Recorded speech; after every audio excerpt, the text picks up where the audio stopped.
આપ સૌને શુભ પ્રભાત. આજે આપણી શાળાના આ આંગણે ઊભી રહીને મન થોડું ભરાઈ આવ્યું છે.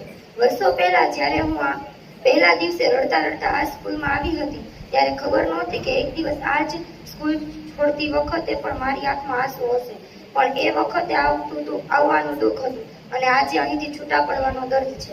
શાળા એટલે માત્ર 4 દિવાલો અને બેન્ચ નથી, પણ એ આપણું બીજું ઘર છે. અહીં આપણે માત્ર ગણિત, વિજ્ઞાન કે ભાષા જ નથી શીખ્યા, પણ જીવન જીવતા શીખ્યા છીએ. પહેલા રિસેસના બેલની રાહ જોવી, મિત્રો સાથે લંચ બોક્સ વહેંચીને જમવું, પરીક્ષાના ટેન્શનમાં એકબીજાને શીખડાવવું, આ બધું જ હવે એક યાદ બનીને રહી જશે. મારા વહાલા શિક્ષકો, તમારો આભાર માનવા માટે મારી પાસે શબ્દો ઓછા છે. તમે અમને માત્ર પુસ્તકનું જ્ઞાન નથી આપ્યું, પણ અમારા ચરિત્રનું ઘડતર કર્યું છે. ક્યારેક અમને વધ્યા હશે, પણ એ ઠપકા પાછળ હંમેશા અમારું ભલું જ છુપાયેલું હતું. તમે અમને આ દુનિયાના આકાશમાં ઉડવા માટે પાંખો આપી છે, એ માટે હંમેશા તમારા આભારી રહીશ.